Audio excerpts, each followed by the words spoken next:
Hello students, welcome to West Bengal English medium guide. তো আজকে আমরা ক্লাস 7-এর গণিত প্রভা বইয়ের অঙ্কের ক্লাস স্টার্ট করতে চলেছি। তো আজকে আমরা যতগুলো সম্ভব অঙ্ক সলভ করার চেষ্টা করব।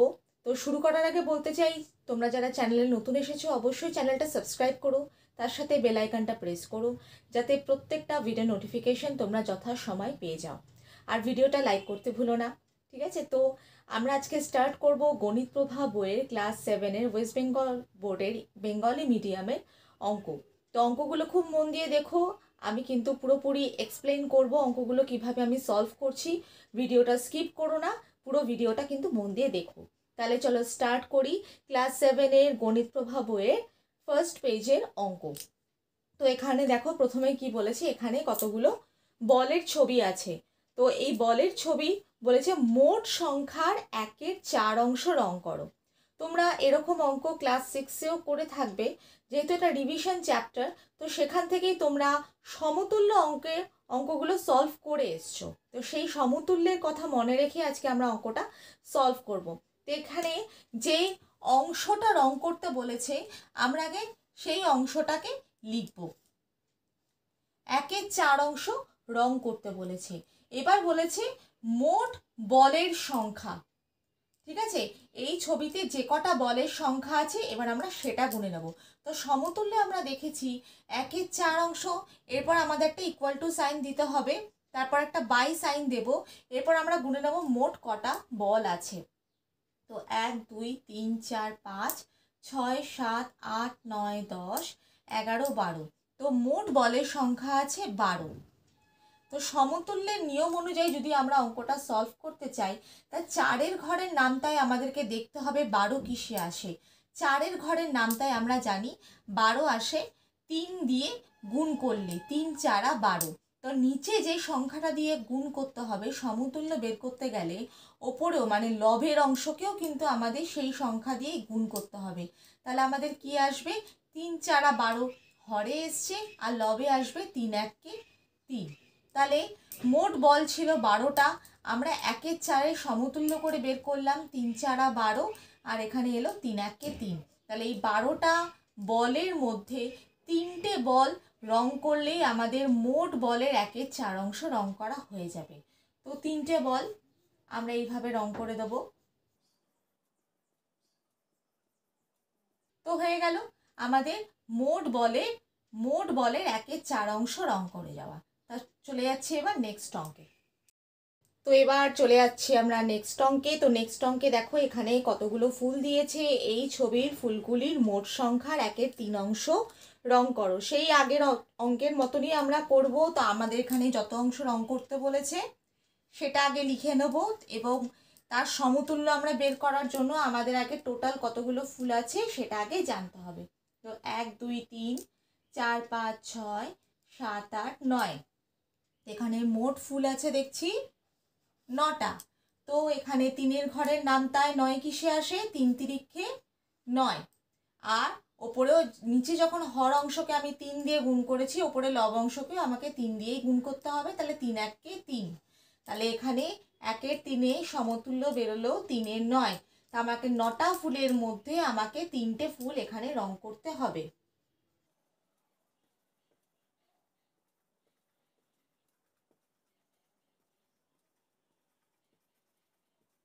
তো হয়ে গেল 3টে ফুল রং। তাহলে এই ছবির ফুলগুলির মোট সংখ্যার 1/3 অংশ আমি রং করলাম। চলে যাচ্ছে এবার নেক্সট অঙ্কে। পরবর্তী অঙ্ক দেখো, এখানে কতগুলো পাতার ছবি আছে, বলেছে এই ছবির পাতাগুলির মোট সংখ্যার 1/7 অংশ রং করো।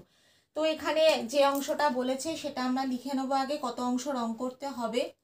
এবার গুনে নেব যে মোট কটা পাতা আছে, 1 2 3 4 5 6 7 8 9 10 11 12 13 14, মোট আছে 14টা পাতা।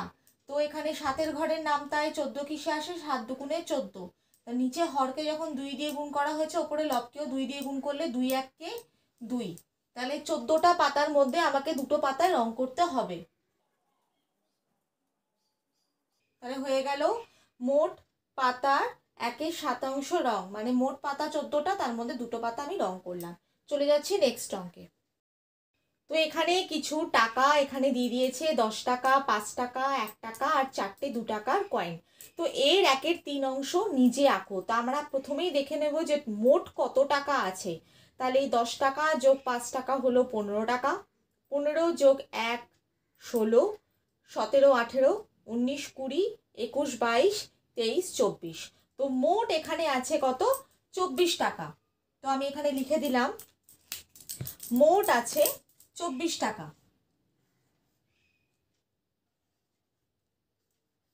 এর একের 3 অংশ, এর একের 3 অংশ মানে কত টাকা আমাদের বের করতে হবে।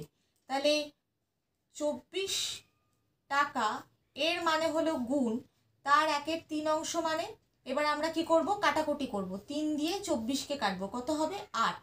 তাহলে এখানে কত টাকা বেরোলো? 24 টাকার একের 3 অংশ মানে হলো 8 টাকা। তো এই 8 টাকাকে বলেছি নিজে আঁকো।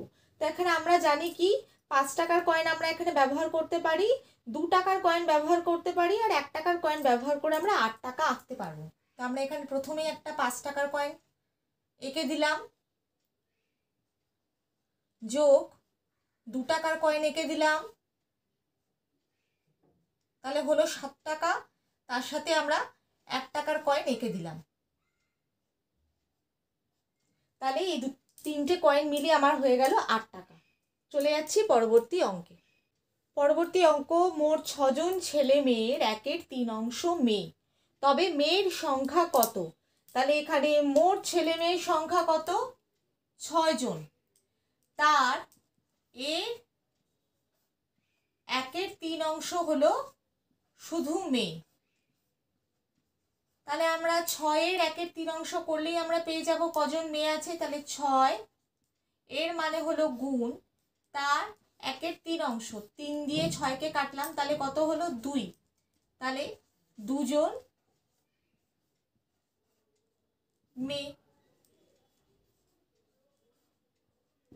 তাহলে 6 জন ছেলে মেয়ের একের 3 অংশ হলো 2 জন মেয়ে। চলে যাচ্ছি পরবর্তী অঙ্ক। তো এখানে নিজে করি 1.1 আমি স্টার্ট করলাম। তো ফার্স্টের অঙ্ক আছে নাম্বার 1, 1 টাকার একের 2 অংশ মানে কত পয়সা? তা এটা বের করতে গেলে প্রথমেই আমাদের জানতে হবে যে 1 টাকা মানে হলো 100 পয়সা। তো এই 1 টাকা মানে 100 পয়সার একের 2 অংশ, 100 পয়সা। এর মানে আমি আগেই বলেছি গুণ, তার একের 2 অংশ। তো 2 দিয়ে 100কে কাটলাম, তা আমার হয়ে গেল কত? 50 দুগুণে 100, তাহলে হলো 50 পয়সা।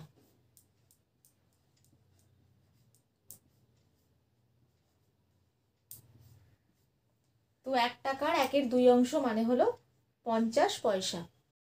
পরবর্তী অঙ্ক নাম্বার 2, 1 বছরের একের 4 অংশ মানে কত মাস?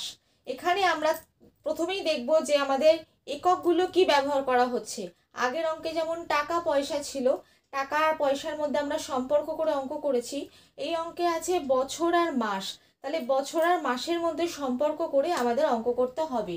তাহলে আমাদের এখানে প্রথমেই আমরা জানি যে 1 বছর মানে কত মাস? 1 বছর মানে হলো 12 মাস।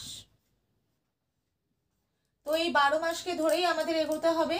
তো 12 মাসের একের 4 অংশ, তো 12 মাসের একের 4 অংশ বের করতে গেলে প্রথমে 4 দিয়ে 12কে কাটলাম, হলো 3 4 12, তাহলে আমার কত বেরিয়ে গেল? 3 মাস।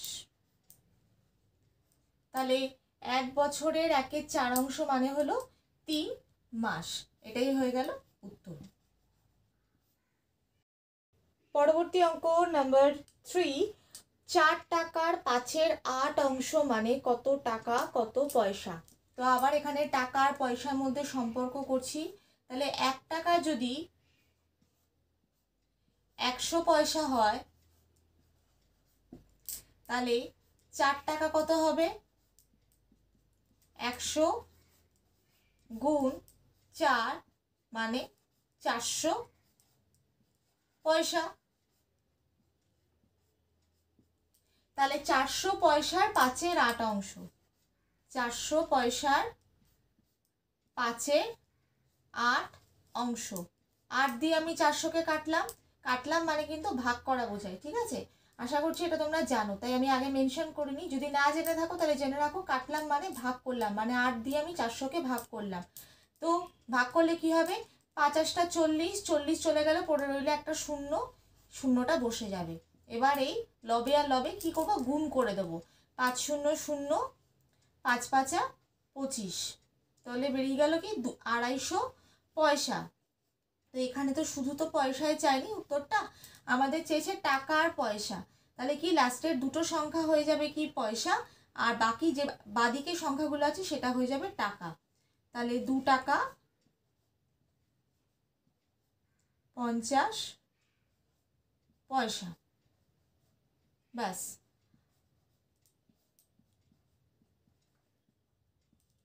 তাহলে 4 টাকার 5-এর 8 অংশ মানে হলো 2 টাকা 50 পয়সা। পরবর্তী অঙ্ক নাম্বার 4, 2 কিলোগ্রামের 1-এর 5 অংশ কত গ্রাম? এবার আমরা দেখতে পাচ্ছি এখানে আছে একক কিলোগ্রাম আর আছে গ্রাম। তাহলে দুটোর মধ্যে সম্পর্ক করলে আমরা জানি যে 1 কিলোগ্রাম মানে হলো 1000 গ্রাম। তাহলে 2 কিলোগ্রাম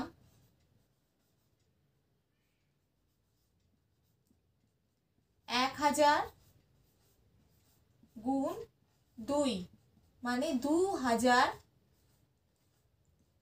গ্রাম। তাহলে এই 2000 গ্রামের 1-এর 5 অংশ।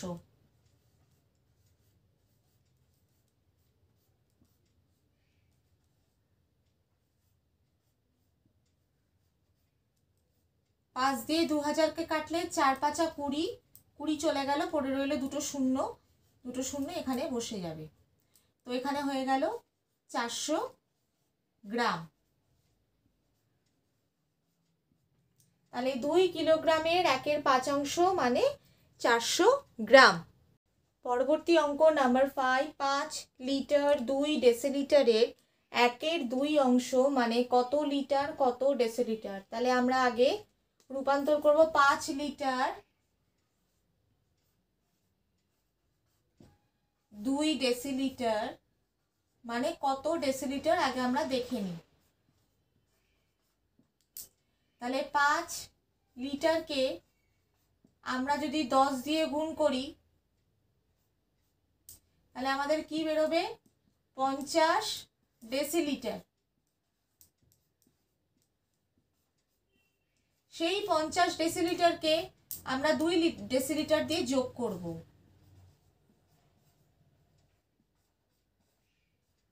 তাহলে আমাদের বেরোবে 52 ডেসিলিটার। আমরা কেন 5 লিটারকে 10 দিয়ে গুণ করে ডেসিলিটারে আনলাম? কারণ আমরা জানি লিটারের পরেই হলো ডেসিলিটার, ঠিক আছে? তো এই জন্য আমরা 10 দিয়ে গুণ করে আনলাম 50 ডেসিলিটার, তারপরে সেই ডেসিলিটার 50 ডেসিলিটার প্লাস 2 ডেসিলিটার মিলে হলো 52 ডেসিলিটার। এর 1-এর 2 অংশ।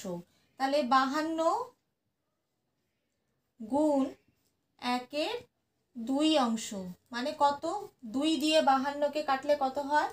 2 দুগুণে 4, 6 দুগুণে 12, 26 1-কে 26, তাহলে 26 ডেসিলিটার। কিন্তু আমাদের ডেসিলিটারে পুরোপুরি আনলে তো হবে না, আমাদের উত্তর চেয়েছে কত লিটার কত ডেসিলিটার। তাহলে 26 ডেসিলিটার মানে হলো 2 লিটার 6 ডেসিলিটার।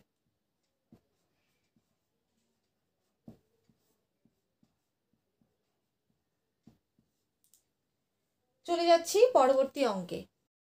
তো এখানে 6 নম্বরের প্রশ্নটি হলো একটি সংখ্যার 1-এর 3 অংশের সঙ্গে 20 যোগ করলে 35 হয়, সংখ্যাটি কত।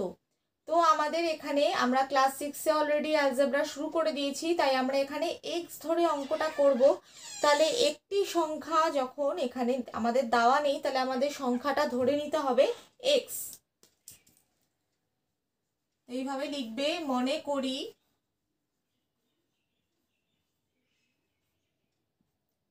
সংখ্যাটি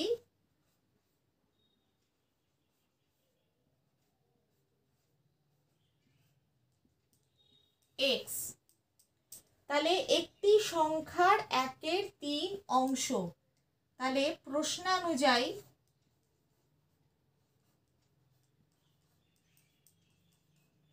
এবার ঠিক যেভাবে প্রশ্ন করেছে সেভাবে আমরা এখানে অঙ্কটা সাজাবো। তাহলে একটি সংখ্যা মানে আমরা এক্স ধরেছি, তার 1/3 অংশের সঙ্গে 20 যোগ করলে আমরা কত পাবো? পাবো হচ্ছে 35। ঠিক যেভাবে বলেছে সেভাবেই অঙ্কটাকে সাজালাম। তাহলে প্রথমে আমরা এখানে কি করব? +20, এটা হচ্ছে equal to sign. Equal to সাইনের বাঁদিকের অংশকে বলা হয় বাম পক্ষ, ডান দিকের অংশকে বলা হয় ডান পক্ষ। বাঁদিকের কোনো অংশ যদি বাম পক্ষ থেকে যদি কোনো সংখ্যা ইকুয়াল টু ডান পক্ষে যায়, তাহলে পুরো সাইনটা অপোজিট হয়, বিপরীত সাইন বসে, বিপরীত চিহ্ন বসে। তাহলে এখানে +20 আছে, আমরা ইকুয়াল টু সাইনের যখন আমরা ডান দিকে নিয়ে যাব তখন সেটা হয়ে যাবে -20। কিন্তু মনে রাখতে হবে প্রথমে যে সংখ্যাটা আছে সেই সংখ্যাটা আমাদেরকে অবশ্যই আগে লিখে নিতে হবে, তারপরে বাম পক্ষের +20 আমরা ডান পক্ষে নিয়ে যাচ্ছি বলে সেটা হয়ে যাবে কত? -20। তাহলে এটা কত দাঁড়ালো? 15। এবার শুধু এক্সটাকে আমরা এইদিকে রাখবো। এবার এখানে দাঁড়ালো 15। তো বাম পক্ষ থেকে 1/3কে আমরা ডান পক্ষে নিয়ে যাব, আছে গুণ হয়ে যাবে ভাগ।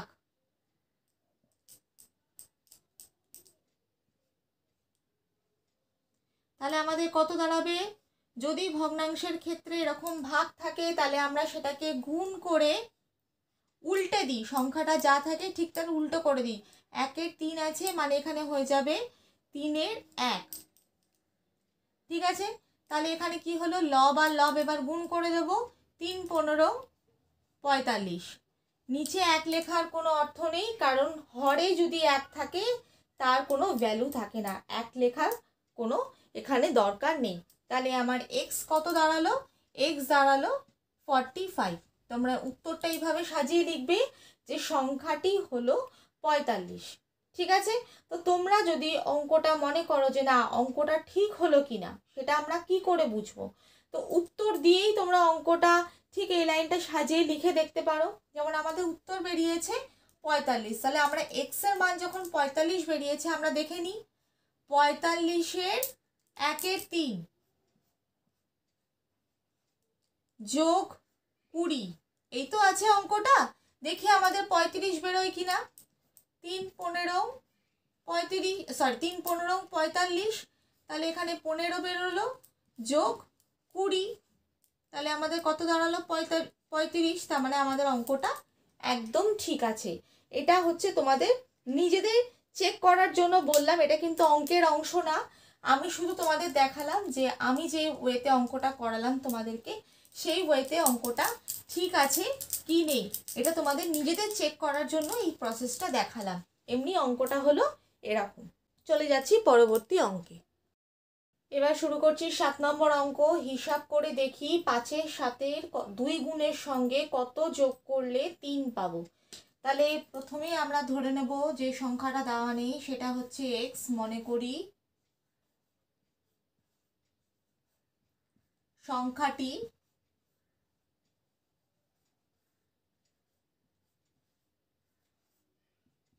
এক্স। তাহলে প্রশ্নানুযায়ী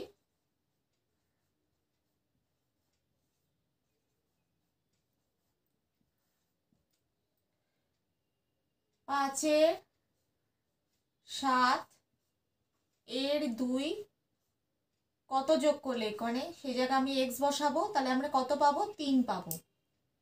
তাহলে এবার এটাকে আমরা ক্যালকুলেট করে নিই। লব আর লব গুণ করতে হয়। 5 দুগুণে 10 বাই 7 যোগ x ইজ ইকুয়াল টু 3। এবার আমরা কি করব, বাম পক্ষকে ডান পক্ষে নিয়ে যাব, ইকুয়াল টু বাম পক্ষকে ডান পক্ষে নিয়ে যাব। তাহলে এখানে পড়ে রইল শুধু x।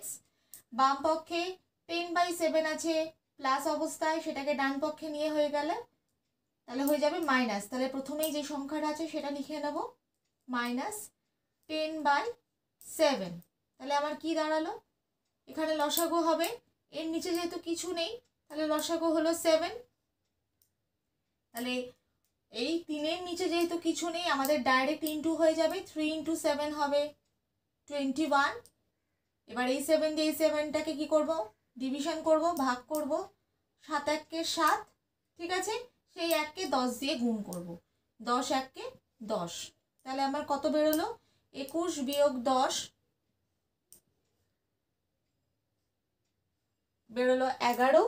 এবার এই অপ্রকৃত ভগ্নাংশ অবস্থায় আছে সেটাকে আমি কি করব, মিশ্র ভগ্নাংশে নিয়ে যাব। তাহলে 11/7 এটাকে যদি আমি মিশ্র ভগ্নাংশে নিয়ে যাই, 7 1 7, 7 দুগুণে 14 বড় হয়ে যাচ্ছে। তারপর 7-এর পর 8 9 10 11 4। তাহলে এই 4টা চলে যাবে ওপরে আর 7টা চলে যাবে নিচে। তাহলে আমার উত্তর দাঁড়ালো 1/4 এটাই হয়ে গেল উত্তর। তাহলে 5-এর 2 গুণের সঙ্গে কত যোগ করলে 3 পাবো, 5-এর 2 গুণের সঙ্গে 1/4 যোগ করলে আমি 3 পাবো। চলে যাচ্ছি পরবর্তী অঙ্কে। 8 নম্বর অঙ্ক আছে 5-এর 7-এর সঙ্গে কত গুণ করলে 4 পাবো। তাহলে প্রথমেই আমরা লিখবো, মনে করি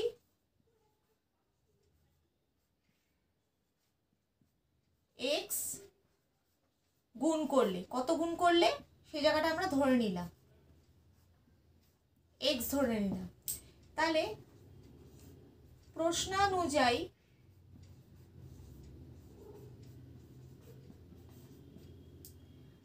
5-এর 7-এর সঙ্গে কত গুণ করলে 4 পাবো, এই তো আছে অঙ্কটা। তো আমরা এবার কি করব, এক্সটা রেখে দেবো, বাম পক্ষকে ডান পক্ষে নিয়ে যাব, আমাদের x এর মান বের করতে হবে। তো গুণ আছে, হয়ে যাবে ভাগ। তো ভাগ হয়ে গেলে ভগ্নাংশে আমরা কি করব, গুণ করে দেবো। এর অনন্যক বসবে, 5-এর সাথে অনন্যক হলো 7-এর 5। অনন্যক মানে হলো পুরো জিনিসটা উল্টে যাবে। তাহলে আমার হয়ে গেল কি, 4 7 28 বাই 5। এটা আছে কি অপ্রকৃত ভগ্নাংশ, এটাকে আমরা কিসে নিয়ে যাব, মিশ্রতে নিয়ে যাব। 5 5 25, 3 3/5 বেরিয়ে গেল উত্তর। তাহলে 5-এর 7-এর সঙ্গে 5 পূর্ণ 3-এর 5 গুণ করলে 4 পাবো। 9 নম্বর অঙ্ক 2-এর 3 4-এর 5, 2-এর 3 গুণ 4-এর 5-এর মধ্যে সবচেয়ে ছোট কোনটি। তো লিখে নিই সংখ্যাগুলো আমি, 2-এর 3 4-এর 5। আর এখানে সংখ্যাটা কিভাবে লিখবো, দেখছি দুদিকে কোনোভাবেই কাটাকুটি যাচ্ছে না, তাই জন্য লব আর লব গুণ করব, হর আর হর গুণ করব। 4 দুগুণে 8, 3 5 15। তো ভগ্নাংশের অঙ্কে সবচেয়ে ছোট সবচেয়ে বড় বের করতে গেলে হরে যা যা লেখা থাকে সেগুলোর লসাগু বের করতে হয়।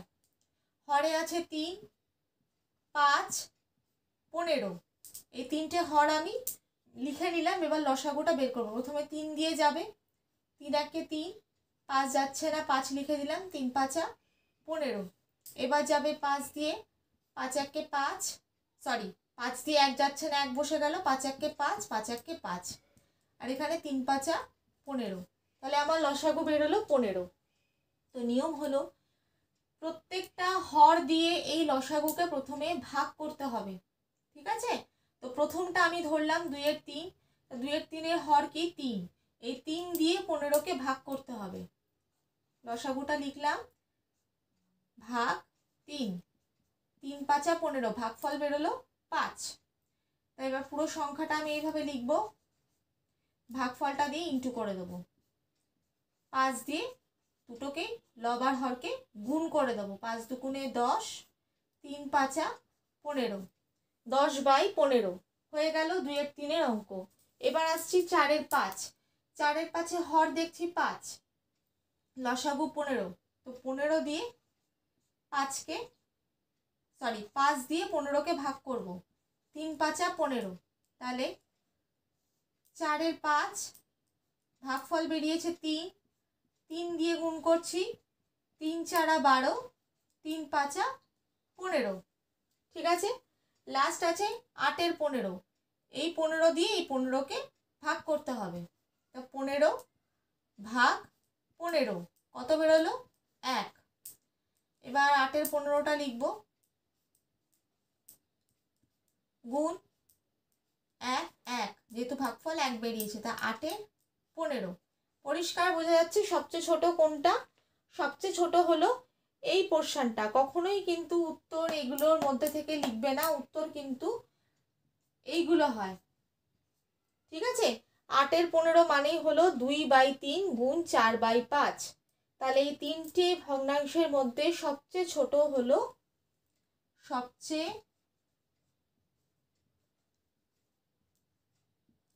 ছোট 2/3 গুণ 4/5। উত্তর হলো এটাই। ঠিক আছে, চলে যাচ্ছি পরবর্তী অঙ্কে। তো এবার 10 নম্বর অঙ্কে একই আছে মোটামুটি। তো 5-এর 2 7-এর 3, 5-এর 2 গুণ 7-এর 3-এর মধ্যে সবচেয়ে বড় কোনটি? আগেরটা সবচেয়ে ছোট চেয়েছিল, এটা চেয়েছে সবচেয়ে বড়। প্রসিডিওর কিন্তু একই হবে। তো 5-এর 2 গুণ 7-এর 3, এটাতেও দেখছি কোনো রকম কাটাকুটি যাচ্ছে না। তো লব লব গুণ করে দেবো 35, 5×7 = 35। হর হর গুণ করে দেবো 3 দুগুণে 6। ঠিক আছে, এবার আমরা এই তিনটে হরকে কি করব? লসাগু বের করব। তিনটে হরের লসাগু হলো 2 3 6। 2 দিয়ে যাবে, 2 1 2, 3 3 দুগুণে 6। 3 দিয়ে যাবে, 3 1 3, 1 হলো, 3 1 3, 3 1 3। তাহলে আমার লসাগু বেরোলো 6। এবার এই লসাগুকে প্রত্যেকটা হর দিয়ে আমি আগে ভাগ করে নেব। প্রথম হর হলো 2, উত্তর বেরোলো 3। তো 5-এর 2 দিয়ে এই যে ভাগফলটা বেরোলো এটাকে কি করব? গুণ করব 15/6। এবার কি হবে? 7-এর 3। ঠিক আছে, 7-এর 3 এটা লেখার দরকার নেই, আমরা ডাইরেক্ট হরটাকে দিয়ে ভাগ করে নিই। তো 6/3, 3 দুগুণে 6। তাহলে 7-এর 3, এখানে ভাগফল বেরিয়েছে 2, 7 দুগুণে 14, 3 দুগুণে 6। লাস্ট আছে 35/6, 6/6 1। তো 35/6,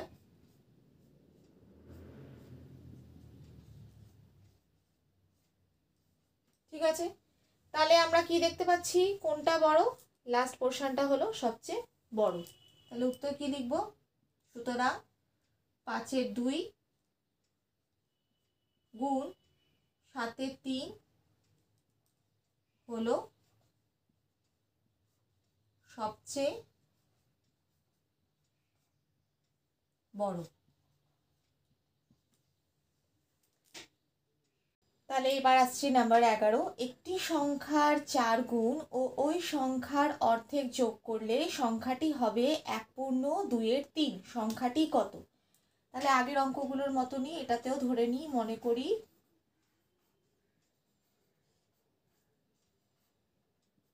সংখ্যাটি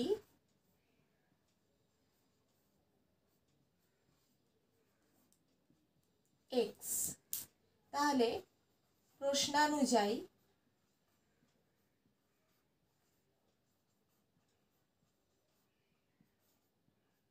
একটি সংখ্যার 4 গুণ, তার মানে x এর 4 গুণ মানে হবে কি? 4x। ওই সংখ্যার অর্ধেক মানে x/2। যে কোনো সংখ্যার অর্ধেক মানে /2 করতে হয়। তাহলে আমরা উত্তরে পাবো 1/2-এর 3। এবার আমরা অঙ্কটা করতে স্টার্ট করি। অর বা যেটা আমরা দিতে চাও।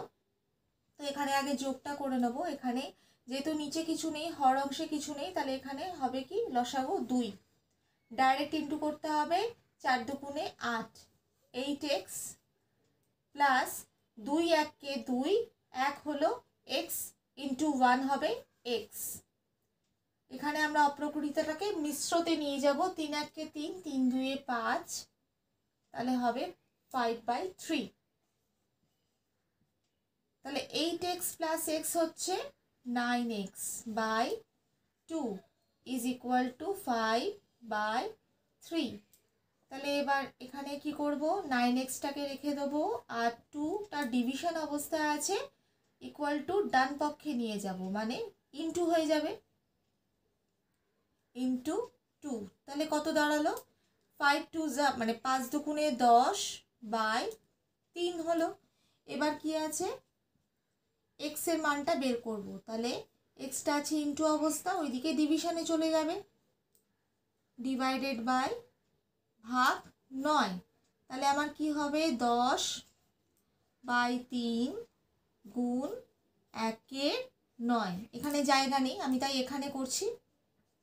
তাহলে 10 1 10/3 9 27। ঠিক আছে, তাহলে উত্তর আমার কত বেরোলো, এটা এখানেও করা যেতে পারে, কোনো অসুবিধা নেই। তাহলে উত্তর আমার কত বেরোলো আমি এখানেই লিখছি। ঠিক আছে, 10 1 10/3 9 27, এটাই বেরোলো উত্তর। তাহলে সংখ্যাটি কি, সংখ্যাটি হলো 10/27। চলে যাচ্ছি নেক্সট অঙ্কে। নাম্বার 12, 1/2 মাইনাস 1/3 ভগ্নাংশটি 1/2 প্লাস 1/3 মধ্যে কতবার আছে। তাহলে আগে আমাদের দেখতে হবে 1/2 মাইনাস 1/3 এটার মান কত বেরোয়, আর 1/2 প্লাস 1/3 এটার মান কত বেরোয়। তো চলো দেখে নিই।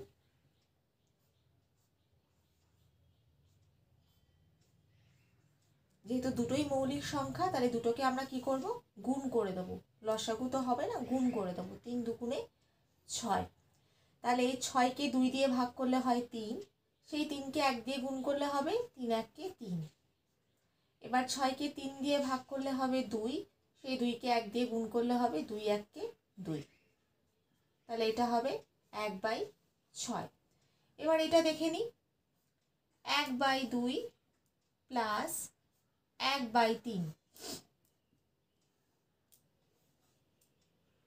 3 দুগুণে 6, 3 1 3, 3 দুগুণে 6, 2 1 2।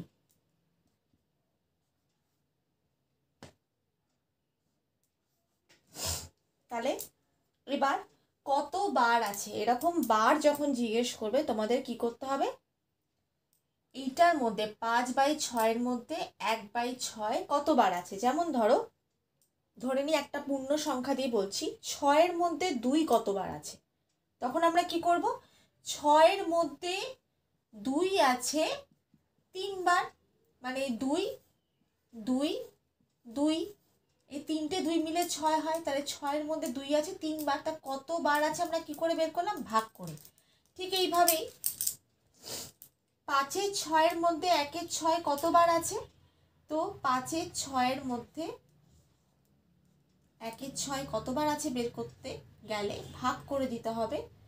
তাহলে এবার কি করে ভাগ করব, 5/6 ভগ্নাংশের ক্ষেত্রে ভাগটা হয়ে যাবে গুণ, 1/6 অনন্যক হয়ে যাবে, উল্টে যাবে। 6 1,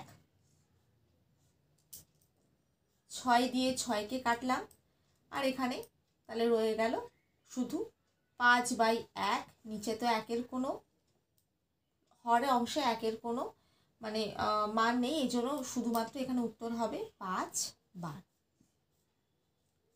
তাহলে উত্তরটা যখন লিখবে এভাবে লিখবে, 1/2 মাইনাস 1/3 ভগ্নাংশটি 1/2 যোগ 1/3 মধ্যে 5 বার আছে। তো আজকে গণিত প্রভা বইয়ের পৃষ্ঠা 1 আর পৃষ্ঠা 2 এর অঙ্কগুলো করলাম। পরবর্তী আরও অনেক অঙ্ক আছে, সবকটা অঙ্কই তোমাদেরকে আমি সলভ করে পরপর দেখাবো। তার জন্য সেই নোটিফিকেশনটা পাওয়ার জন্য চ্যানেলটা সাবস্ক্রাইব করো, আর তার সাথে বেল আইকনটা প্রেস করো, ভিডিওটা লাইক করতে ভুলো না। ভিডিও সম্পর্কে কোনো রকম কোয়ারি থাকলে অবশ্যই আমাকে কমেন্ট বক্সে জানাবে। তো আজকে এইটুকুই। সবাই সুস্থ থেকো, ভালো থেকো, মন দিয়ে পড়াশোনা করো। Bye and take care.